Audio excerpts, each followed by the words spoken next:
Hi, my name is Mary Pass. I am a young, just turned 60. Today's date is September 13th, 2015. This is Sacramento, California, and I'm here with my mother. My name is Ruth Pass. I am 87 years old. Today's date is September 13th, 2015. We are in Sacramento, California, and I'm Mary's mother.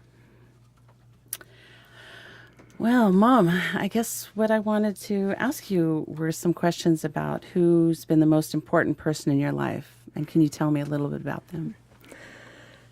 I have to say my father because my mother died when I was young, and I'll talk about that later. My father was a Finnish immigrant from a farming family in Finland who was recognized for 400 years of having the same land when Finland was under Sweden.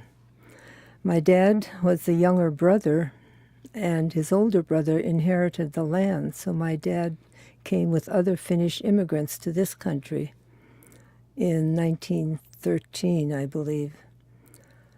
And he went to Michigan. Any special day in 1913? St. Patrick's Day, March 17th, 1913. And he went to Upper Michigan with some people were friends that he came with, and there were many Finnish people there who worked in the mines. And he did all kinds of work, laboring work. He did carpentry and painting and in the mines and fishing, I believe, on the lakes also. And from there, when the World War I broke out, he volunteered to be in the Army. And he joined, it was the Michigan 125th Infantry, I think 65th Brigade and 32nd Division. And he went overseas to France for 16 months. He was in all the major battles of World War I. And then he was in the Army of Occupation in Paris and came back safely. He became a private first class. He never talked about the war very much, not to us, but he talked to neighbors that had been in the war. I remember the men sitting in a corner of the house and talking about war experiences. And he always wrote me a letter when I left home about Armistice Day, as it was called in those days, and what it was like when they received the ceasefire orders there. So he came back to the United States, and he worked in Minnesota.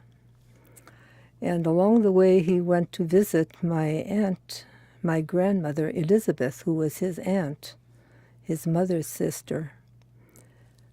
My grandparents had originally come from Finland, and they settled at Ely, Minnesota to work in the mines. But that work was rather difficult, so they moved to northern Wisconsin. And I just read a memoir written by the man who used to have the grocery store in Herbster, the little town, and said my grandfather was the first settler on Bark Point, this 5-mile-long point of land in Lake Superior. He came by boat, and they left him off, and he looked at the land and lived in an abandoned mining camp, logging camp, I'm sorry. The loggers had come through all that northern Wisconsin and Minnesota, and they'd clear-cut the land of all the wood, and then they left, and then the land was sold as farming land, which was a mistake in some ways because they had to dynamite out the stumps. I remember my dad dynamiting stumps and things too. So after my grandfather settled there, other Finnish people came too, and that 5-mile point of land was occupied mostly by Finnish people. They even had a Finnish hall where they had dances and meetings, religious meetings, and of their heritage, different things that they celebrated. So my grandfather died in 1925, and my mother and dad were married in 1925. I think they eloped, really. They were married in Jamestown, New York, And because they were first cousins, they probably were not allowed to be married in Wisconsin, I'm guessing.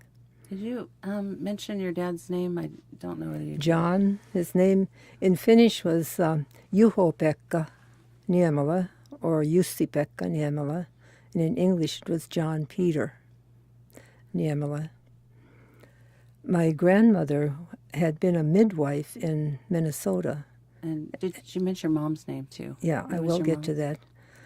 And my grandmother, I think, delivered half the people in our little town. I found a little register once that showed that she was present at all the births. And she was recognized in this memoir written by this former storekeeper in our town. My mother's name was Aili Catherine Kauppi, Aili Katarina Kauppi. And so my mother and dad were married, and they returned to Wisconsin, and my dad helped work on the farm. My mother's brother intermittently came home on weekends, but he didn't really do farming. My dad did the farming. He did fishing on the lake with neighbors, logging. And then he, somewhere along the way, learned to be a master house painter. He had the 7-year apprenticeship. And they had 4 children. The first child was 2 weeks old when he died, my brother.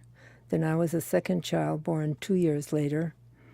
And my sister was born a year and a day after I was. Her name was Edna Marion. Then my brother, Paul Willard, was born 2 years after that. And so my grandmother and mother were very social people. I remember people gathering at our home for religious things and parties, and the Finnish people visited each other and took saunas, the Finnish steam bath, at each other's houses, and baked good things to eat. And my dad adjusted to this living with his mother-in-law in the house. We all lived there.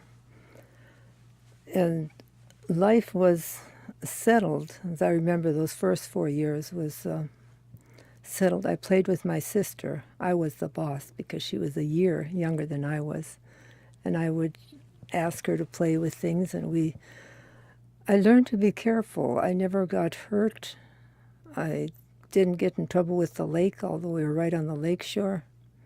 And I wandered around the farm, and we played with things, and I climbed trees and became rather independent. Well, then in the summer of 1932, when I was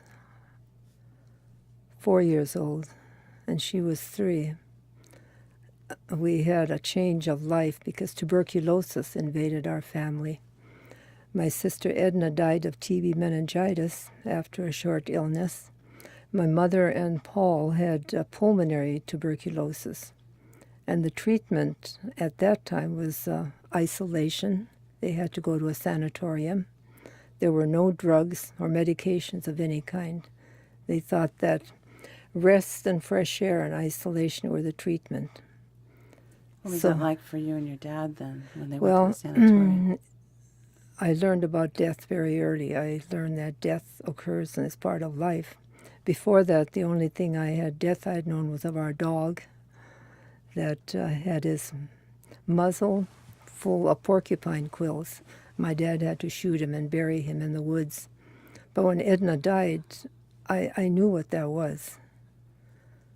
And I remember when my mom and dad and her good friend Eva came from the hospital, and I said, "Where's Edna?" Because I knew she had gone with them. She had been sick and grouchy that summer. And this lady friend, Mrs. Saronin, Eva Saronin, said, "She's sleeping in a little white crib in the hospital." And I thought, no, she died.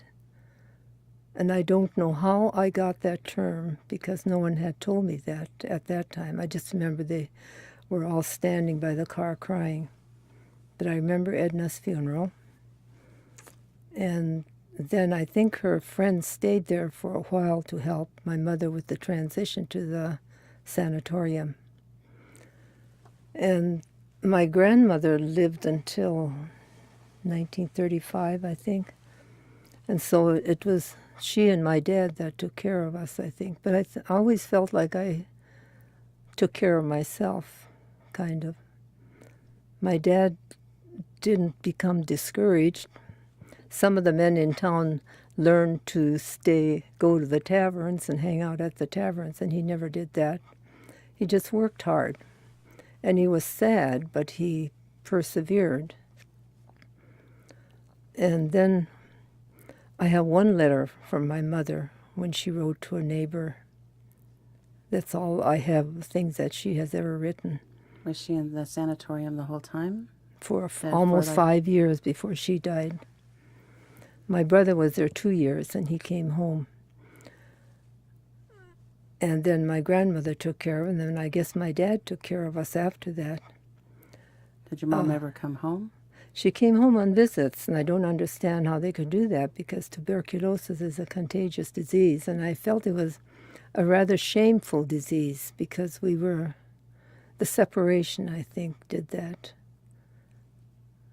The public health nurse would come out every year and tell us to go for our chest x-rays.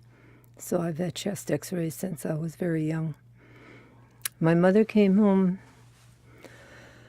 when I started school, because I remember she gave me a bath in a tin tub in the kitchen by the wood fire. And then on the night before, and then on the day I started school, she put a big ribbon in my hair, which was the style in those days, big bow on top of my head. And then my dad took a picture of me in front of the school bus. And my dad had made the decision that he was going to drive the school bus all the years I went to school. So we had to go 5 miles into town for the school, and he drove the bus. So how old were you when your mother passed away? It was in 37. I was almost, I was 8.5. And Paul was 31, 35, I think. Yeah, he's 3 years younger than I am. And when she was in the sanatorium, we used to visit her almost every Sunday. I remember taking flowers and fruit to her. And then she came home for my 8th birthday. We had a party. And people came. The Finnish people from around the area came. So evidently they were not as frightened of tuberculosis as I thought they might be later on, thinking about it. And the day that she died, my uncle drove the school bus, and I wondered why he was driving and why he looked so sad. And he didn't say anything. He said, well, John is at home. So when I got home, my dad sat at the kitchen table, and then he told Paul and me, he said, your mother died. And I remember the funeral. People weren't very hugging people in those days, and I don't think people in general, and maybe the northern type people like we were, Finnish people, because I don't remember anyone hugging me or holding me or anything at the funeral. I stood there by the graveside crying, and then at the reception afterwards, this friend, Mrs. Eva Soronen, I probably was crying a little bit, and she said, don't cry, Ruth. She said, you're a big girl. You have to take care of your little brother and have some cake. What's that? That's the Finnish, what do you Stoic. call it? You keep a stiff upper lip. And what's it called? Sisu Sisu. means, and they said there's no translation for it in English. It means you keep on regardless of what is against you. In spite of the odds, you keep on going. And so my dad kept on going. I mean, we went to school, And I might add that school was my salvation, starting with first grade, because my teacher was such an understanding, lovely person. And she encouraged me. She kept me. Once I learned to read, I went ahead and I skipped a grade and all of that. And she was just most considerate of me. So school kept me on the path and inspired me to learn and to succeed in school. Well, then in 1938, my dad, who had never been back to Finland, decided to go back to Finland for a visit with Paul and me. and I was 9 years old, 1938, yeah, not quite 10. We went, he made arrangements. We sailed on the Queen Mary, and I was seasick, and then to England, and from there took a ship to Helsinki, Finland. And near Helsinki visited a great aunt who was like the Queen Mary of the relationship. When she came, they painted everything and cleaned everything and prepared all kinds of foods and everything. She took us to see an old castle. And then we took the train to northern Finland, where the ancestral farm was. His brother lived on the farm. The little town was called Yli-i, means upper E, I. E is the name of the river that came through. It was like Sacramento with two rivers intersecting where the farm was.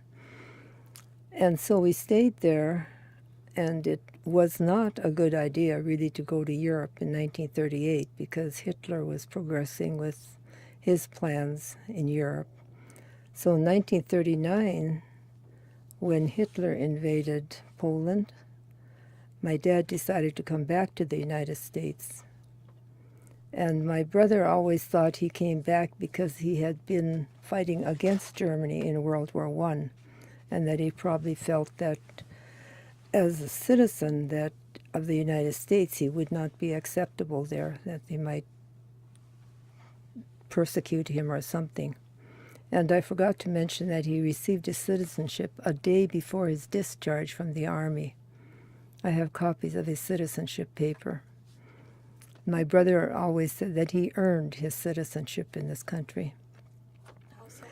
So my dad came back here Why do you say that he earned that citizenship? because he fought for this country before he was a citizen. He had volunteered for the Army, and he went overseas and bore arms for this country. And he was a Finnish citizen at that time. Yes, he was a Finnish. Finland was under Russia at the time, and on his intention to become a citizen of the United States, he stated he forswore allegiance to Nicholas II of all of Russia's forever, that he had the intention to become a U.S. citizen. So then he was given that the day before he was discharged. And when your dad came back, did you guys come with him? No, he did not have money enough to bring us back to pay for the passage. So he came back planning to get a job, work at something in that little town, but he had difficulty in finding jobs in the wintertime. People don't paint houses in the wintertime. And so Paul and I stayed there during 39-40, and that was when Russia attacked Finland. There was the Winter War, the 3 months of the Winter War. And my aunt and uncle, because... And who were you staying with? My aunt and uncle, Conrad and Helmi, and their 4 children, my cousins. They had between 20 and 30 refugees from the Russian border, people who wanted to leave and not be under Russian rule, came west. And so they took them in, and they found places for them to stay. They brought their cattle, so it contributed to the food supply that we had. During that Winter War, we could hear the bombing at Oulu, the city that's about, 30 kilometers away. And there was this constant fear of airplane attacks. And my cousins and I practiced diving in the ditches outside when we hear airplanes. And for a while after I came back, I still was afraid of the sound of airplanes flying overhead. So we lived through the war. I don't know how my uncle and aunt did that, but they had supplies. They shared everything they had. There were 2 babies born in the house that winter, in the room next to my bedroom. 1 baby died. And there were soldiers always that came in and out the little village. Well, my dad, in the meantime, had tried to find help for us to come back to the United States, and he had written to the newspaper asking for help from the veterans because he believed the United States government would support its veterans. And for once he forgot to put his return address on the envelope. And so they published a note in the newspaper, and people said, of course we know John Niemela. They contacted the newspaper. And so eventually he got a loan, a government loan, through the veterans and through our congressman. So they notified us in Finland, and I had to go by train to Helsinki, which is about 7 hours, to the consulate to get my visa and passport and everything lined up. Then came back home alone on the train, of course. And then when our passage was insured, my aunt and uncle took us by horse and sleigh to the Swedish border in northern Finland. And then we took the train from there to Stockholm and then Oslo and Bergen.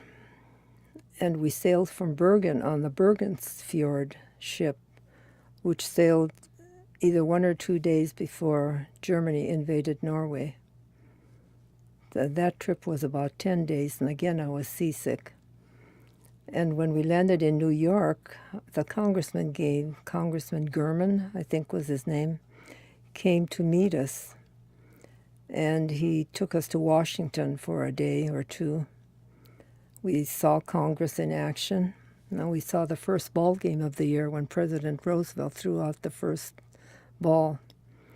There had been a lot of publicity back in Ashland, Wisconsin, the town where the newspaper had first published my dad's name and his request.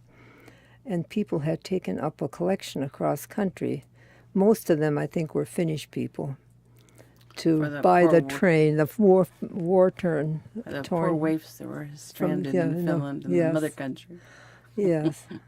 And so we took the train to Chicago and then to Ashland, and we were met by the press, and we spoke at schools, and all of that was really exciting.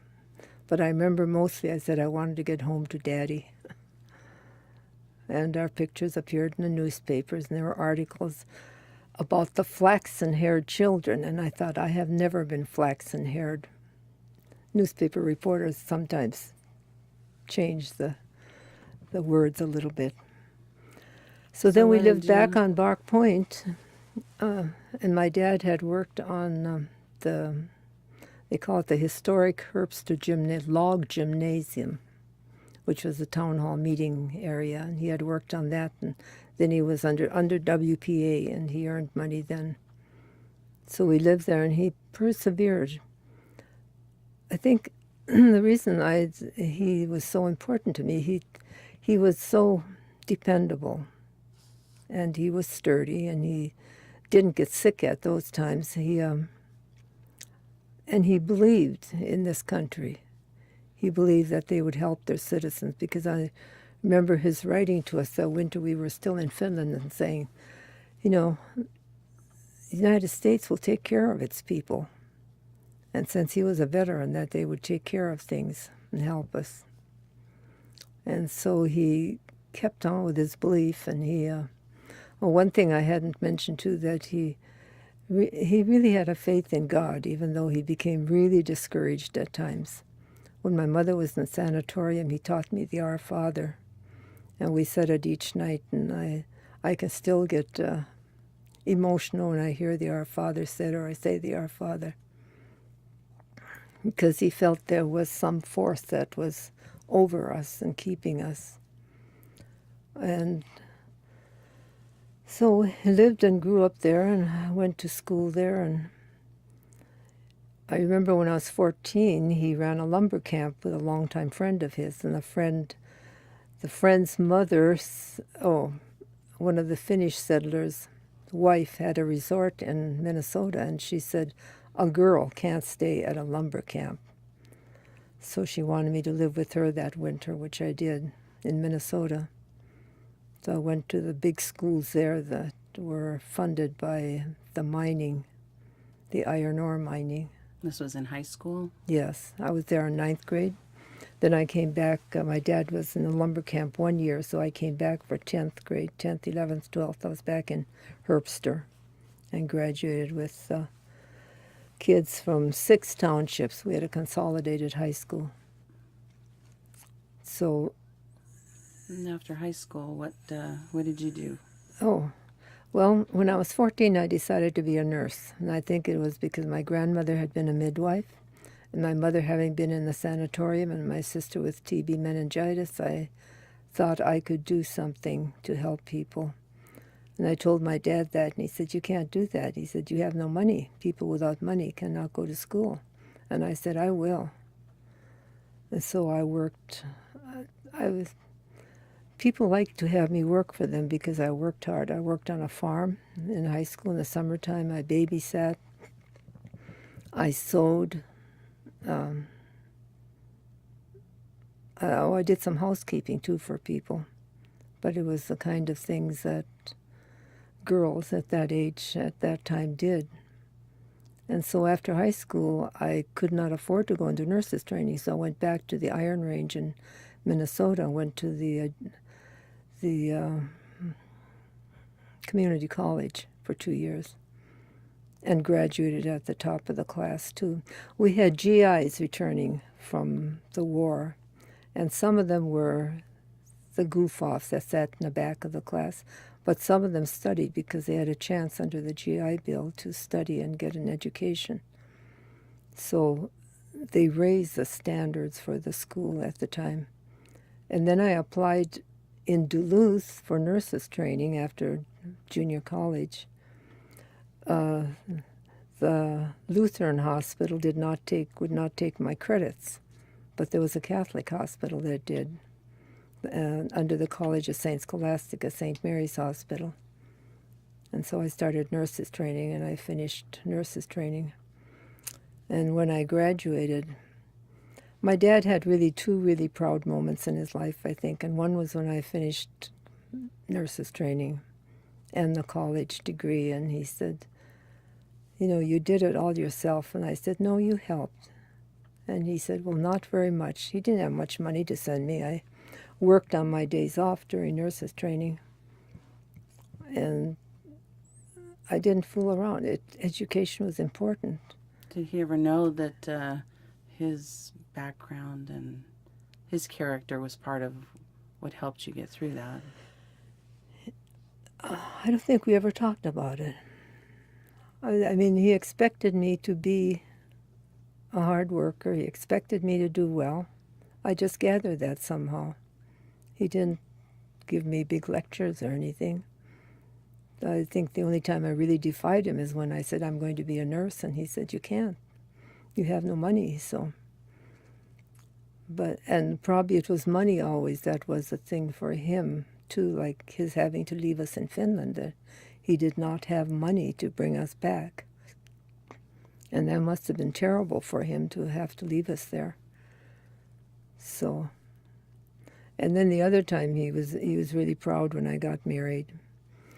And when in due time you came along, he was so happy. The first time he came to see us and you were a baby, he said, I don't think he even said hello to me. He said, "And where is that Mary, my granddaughter?" Like the Queen of England. That's a different story.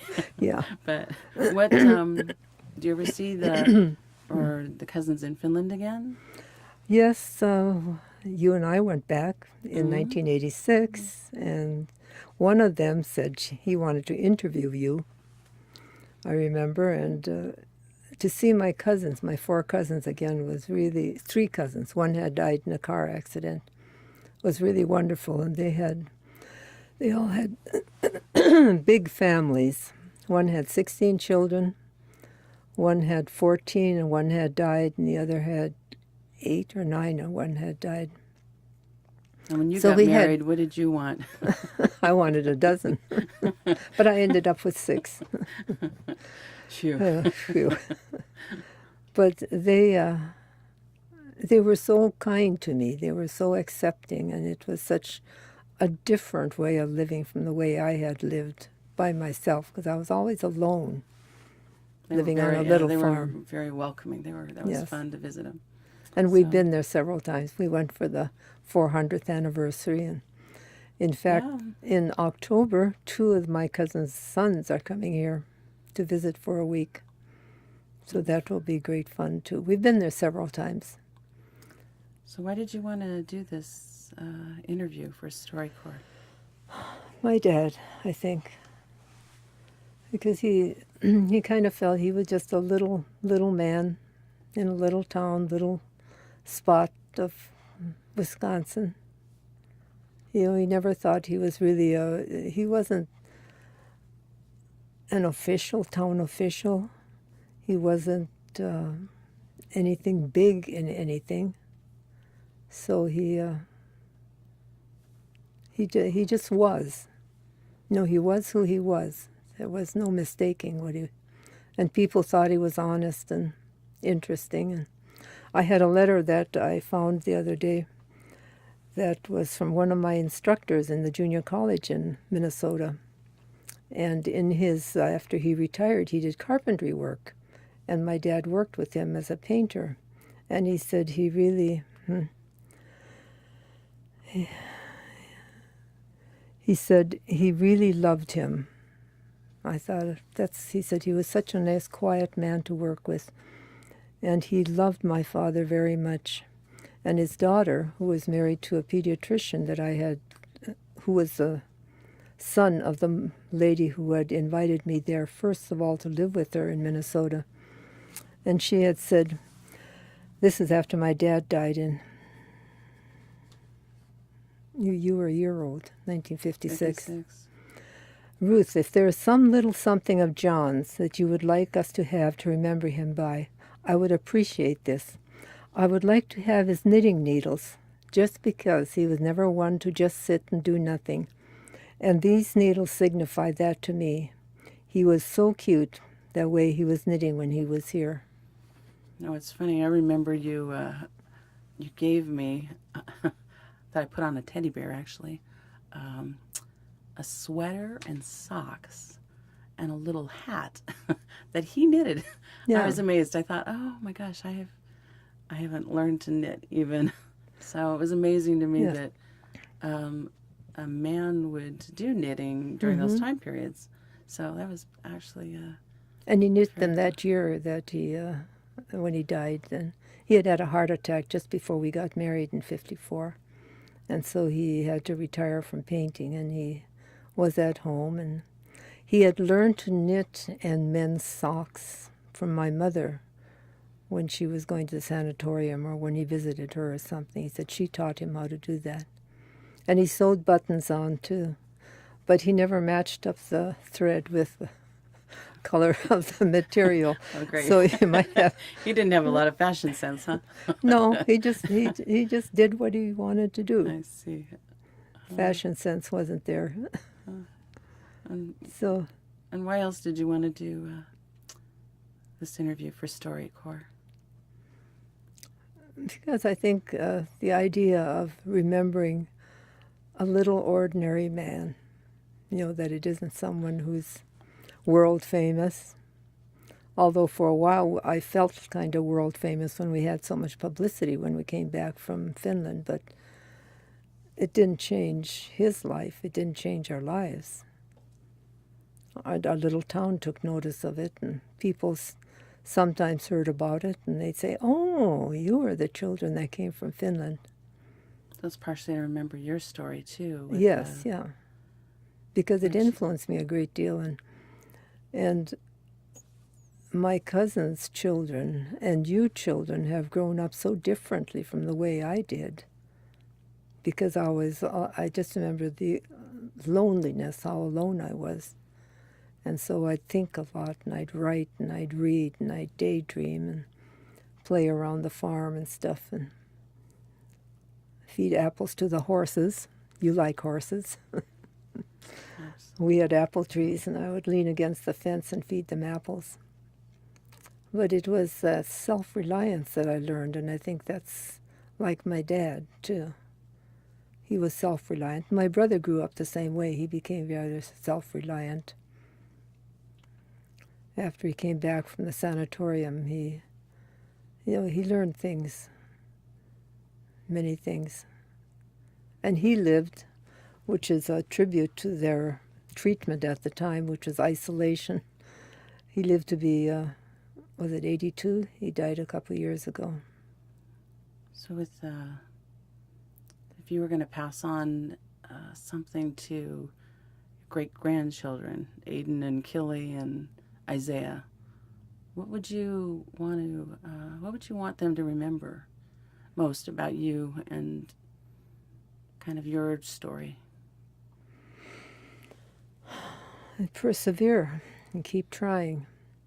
And study hard. That's studying hard. You read about so many young people nowadays that take education so lightly and they don't have goals in life. And I think having a goal to work for is important.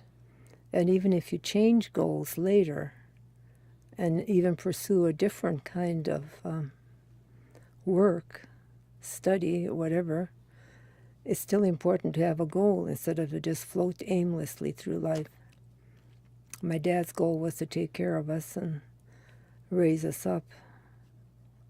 Actually, too, it sounds a lot being part of the community and doing what you can to be part of community. Yes, and yeah. the town, because everyone was so reliant on each other, especially in that remote area. And my dad's worst things he could say about anyone was that they were lazy, good-for-nothing bum. He said, go dunk them in the lake and let them cool off a little. That was the worst thing you could say about somebody, that they were a lazy, good-for-nothing bum. Was there anything else you'd like to share? Because I think we only have about half a minute. Half a minute. Well, I appreciate this opportunity. Thanks. I'm glad you did this. In honor of my little dad. Jussi-Pekka. Jussi-Pekka Niemelä.